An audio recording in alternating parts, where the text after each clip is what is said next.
درود پاک کے بے شمار فضائل و برکات ہیں، اور ایک بڑی مشہور آیت ہے آیت درود، ہم سبھی کو یاد ہے، اور یہ قرآنی حکم ہے۔ درود پڑھنا ایکچولی قرآن کا حکم بھی ہے، اور ایک ایسا خوبصورت حکم ہے کہ اس طرح کا کوئی اور حکم ہمیں قرآن میں نہیں ملتا۔ اللہ قرآن مجید میں ارشاد فرماتا ہے ان اللہ وملائکتہ یصلون علی النبی یا ایھا الذین آمنوا صلوا علیہ وسلموا تسلیما۔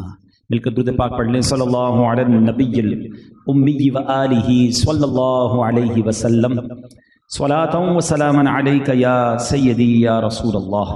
ترجمہ کیا ہے اس آیت کا کہ بے شک اللہ اور اس کے فرشتے درود بھیجتے ہیں اس غیب بتانے والے نبی پر، اے ایمان والو تم بھی ان پر درود اور خوب سلام بھیجو۔ اچھا، یہ وہ قرآن کا آرڈر ہے، قرآن کا وہ حکم ہے۔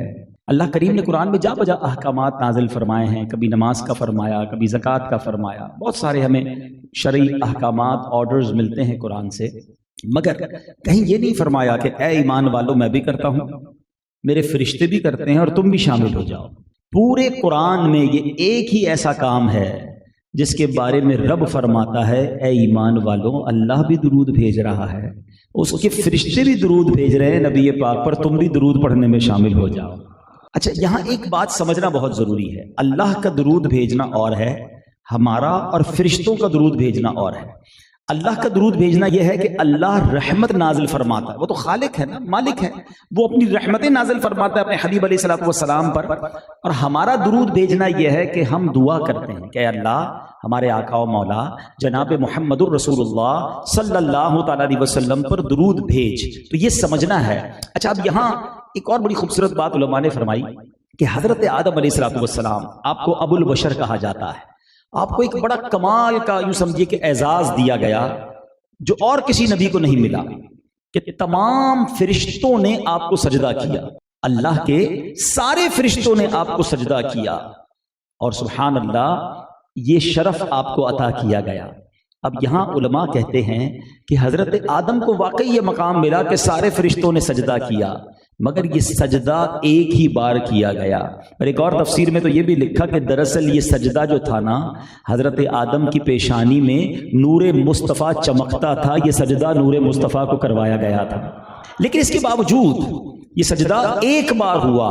اور میرے آقا کی شان یہ ہے کہ صرف فرشتے نہیں، اللہ بھی نبی پاک پر درود بھیج رہا ہے، اور ایک بار نہیں، یہ نہیں کہا قرآن نے کہ اللہ اور اس کے فرشتوں نے ایک بار درود بھیج دیا اے ایمان والو اب تم درود بھیجو، نہیں۔ تھوڑی سی عربی گرامر جانتے ہیں وہ جانتے ہیں، یہاں لفظ استعمال ہوا یصلون، اس کا مطلب یہ ہے کنٹینیو، مسلسل ہونے والا کام۔ تو سبحان اللہ، یہ اللہ اور اس کے فرشتے مسلسل درود بھیج رہے ہیں، اللہ مسلسل رحمت نازل فرما رہا ہے۔ تو اب سچی بات یہ ہے کہ ہمارے آقا کو ہمارے درود کی حاجت نہیں ہے۔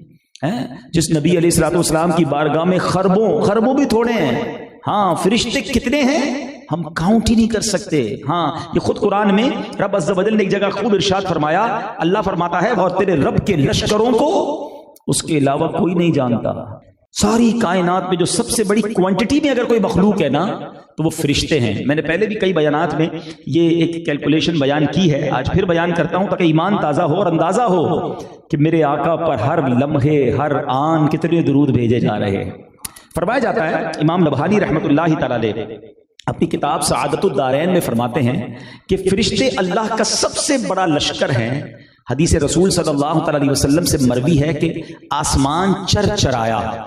چرچرانے کا مطلب سمجھتے ہیں؟ کبھی آپ نے سٹیج پر بیٹھے ہوں اور بہت سارے لوگ آ جائیں تو کیا ہوتا ہے، تھوڑی سی آواز آتی ہے، ایسا لگتا ہے ابھی ٹوٹ جائے گا، چرچرانا اس کو کہتے ہیں۔ فرمایا آسمان چرچرایا، اور اس کو چرچرانے کا حق ہے۔ آقا فرماتے قدم بھر بھی ایسی جگہ نہیں ہے جہاں کوئی فرشتہ رکوع، سجدے یا قیام میں موجود نہ ہو، ہر چپے پر ہر جگہ کوئی فرشتہ عبادت میں ہو، اتنے فرشتے ہیں۔ اب کیلکولیشن آپ بیان کرتے ہیں کہ فرماتے ہیں کہا جاتا ہے کہ انسان جنات کا 10واں حصہ ہے۔ تو ہم ایک موٹی سی کیلکولیشن مل کے کرتے ہیں، دنیا میں بتایا جاتا ہے 8 ارب کے قریب اب ہماری آبادی ہو گئی ہے۔ تھوڑے دنوں پہلے میں دیکھ رہا تھا انٹرنیٹ پر، 8.25 ارب کے قریب تو پہنچ گئے۔ 8 ارب گن لیتے ہیں، مان لیتے ہیں 8 ارب انسان ہیں، تو جنات کتنے ہو گئے؟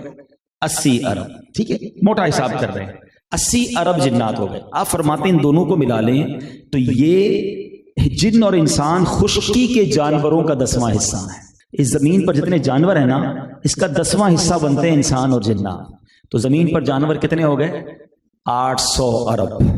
فرمایا ان کو ملا لیں تو یہ پرندوں کا 10واں حصہ ہے. پرندے کتنے ہوتے ہیں؟ ایک ایک درخت میں پتہ نہیں کتنے 100 کتنے ہزار پرندے ہوتے ہیں. تو فرمایا یہ پرندوں کا 10واں حصہ ہے. تو پرندے کتنے ہو گئے؟ 8000 ارب. فرمایا ان سب کو ملا لو تو یہ سمندری جانوروں کا 10واں حصہ ہے. 67% پانی ہے دنیا میں، اور کتنے گہرے گہرے سمندر ہیں. ایک تحقیق میں نے پڑھی تھی کہ اگر پوری دنیا میں کھانا ختم ہو جائے نا، پھل فروٹ سبزی جانور سب ختم ہو جائے، اناج، تو فرمایا یہ سمندر جو ہے نا وہ 100 سال تک دنیا کو خوراک دے سکتا ہے. اللہ نے اتنے جانور اس میں رکھے ہیں. تو اب سمندری جانور کتنے ہو گئے؟ 80,000 ارب. فرمایا ان سب کو ملا لو نا تو یہ زمین پر موجود فرشتوں کا 10واں حصہ ہے. کتنے ہو گئے؟ 8 لاکھ ارب. فرمایا سب ملا لو تو پہلے آسمان کے فرشتوں کا 10واں حصہ ہے. 80 لاکھ ارب ہو گئے پہلے آسمان کے فرشتے کا، سب کو ملا لو. تو اب یہ دوسرے آسمان کے فرشتوں کا 10واں حصہ ہے. ان سب کو ملاؤ تو یہ تیسرے آسمان کے فرشتوں کا 10واں حصہ ہیں. ان کو ملاؤ تو یہ چوتھے آسمان کے فرشتوں کا 10واں حصہ ہیں. کیلکولیٹ کرتے کرتے 7ویں آسمان تک پہنچ جائیں اور فرماتے ہیں کہ پھر اس کے بعد یہ سارے جو فرشتے ہیں یہ کرسی کے فرشتوں کے مقابلے میں معمولی سی جماعت بنتے ہیں. ان سب فرشتوں کو ملا لیں تو یہ عرش کے ایک پردے کے فرشتوں کا 10واں حصہ ہیں، اور عرش کے پردوں کی تعداد 6 لاکھ ہے. سارے کیلکولیٹر، سارے کمپیوٹر، سارے پیرامیٹر سب ختم ہو جائیں گے، فرشتوں کی تعداد کوئی نہیں کیلکولیٹ کر سکتا. اب یہ سارے فرشتوں کی ڈیوٹی کیا ہے؟ اب ذرا سمجھو میرے آقا کی شان کہ ان سب فرشتوں کو کام کیا دیا گیا ہے. ان اللہ وملائکتہ یصلون علی النبی. آئے ہائے کیسا میرے آقا کا مرتبہ ہے کہ یہ خربوں نہیں جناب، خربوں بھی تھوڑے آگے کا تو لفظ بھی نہیں پتا مجھے، سب فرشتے اللہ کے حبیب پر درود بھیج رہے اور معصوم بھی ہیں، گناہ بھی نہیں کرتے. جب معصوموں کے درود اتنی بڑی تعداد میں مسلسل بھیجے جا رہے ہیں تو ہمیں کیوں کہا